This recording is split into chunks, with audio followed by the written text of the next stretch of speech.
बाप बेटी की दिल छू लेने वाली कहानी। पत्नी अपने पति से कहती है, पत्नी पता नहीं क्या हो गया है हमारी पायल को। कल रात को खाना भी नहीं खाया और रो भी रही थी। अभी सुबह जगाने गई तो फिर से रो रही थी। वजह पूछी तो बस इतना कही कि प्लीज़ माँ मुझे अकेला छोड़ दो। मुझे लगता है कि शायद उसे किसी ने प्यार में धोखा दिया है। डर लगता है कहीं वह खुद को नुकसान न पहुंचाए। पति थोड़ी खामोशी के बाद कहता है, ठीक है मैं देखता हूँ।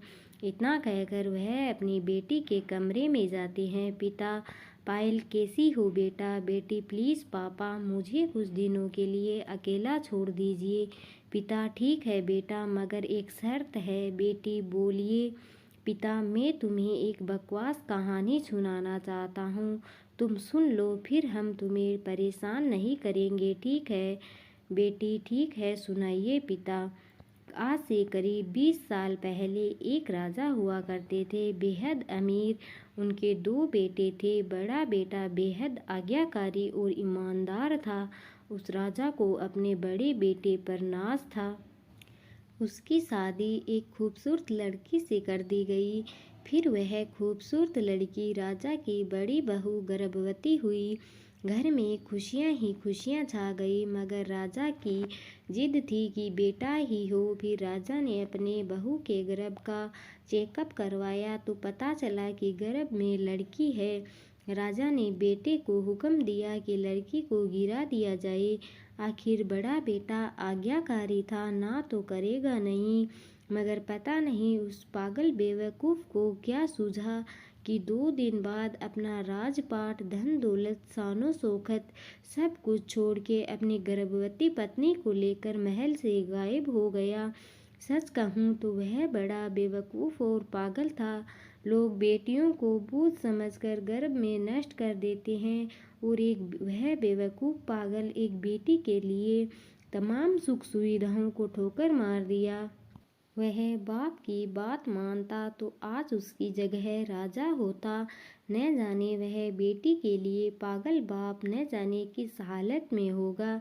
तभी पायल की माँ वहाँ आकर कहती है कि वह बेटी के लिए पागल शख्स और कोई नहीं, यही तेरे पिताजी हैं जो तुझे अपनी सच्ची कहानी सुना रहे हैं। तू कहती थी न कि मम्मी नाना नानी को तो मैंने देख लिया, खास पापा अनाथ न होते तो दादा दादी का चेहरा भी देख लेती। तेरे पापा अनाथ नहीं है, तू बड़ी होकर जिद न करे दादा दादी से मिलने की, इसलिए तुमसे सच छुपाया गया। फिर तेरे पापा ने तेरे पैदा होने के बाद एक कसम ली कि तेरे अलावा दूसरी संतान फिर कभी नहीं करेंगे। अखबार में इश्तेहार देखकर तेरे दादा दादी ने बेटी को लेकर ही वापस आने को कहा। मैंने भी जोर दिया वापस जाने को, मगर तुझे गोदी में उठाकर तेरे पापा ने बस इतना ही कहा, जिस घर में मेरी प्रिंसेस की हत्या का फरमान निकाला गया हो वहाँ एक राजा कैसे सांसें ले सकता है। अब नज़ारा अलग था।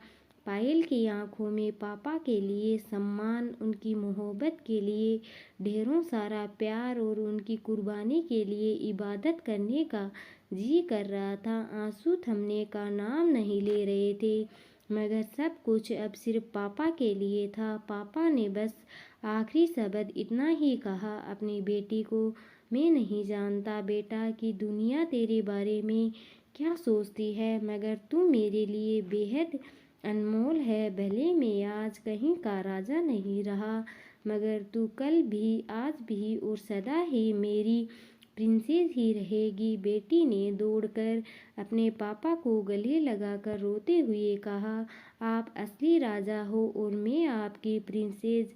सबकी पलकें गीली थी, मगर वह एक नई सुबह की शुरुआत थी जहाँ प्रिंसेस फिर से अपने सियासत में लौट आई थी। बेटियां माता पिता की जान होती है और उनकी आन बान और शान होती है। दोस्तों, पिता एक ऐसा शख्स होता है जो अपने बच्चों के प्रति कभी प्यार नहीं दिखाता, लेकिन पिता भी अपने बच्चों से बहुत प्यार करता है, चाहे बेटा हो या बेटी। कहानी अच्छी लगे तो लाइक कमेंट करके ज़रूर बताएं। धन्यवाद।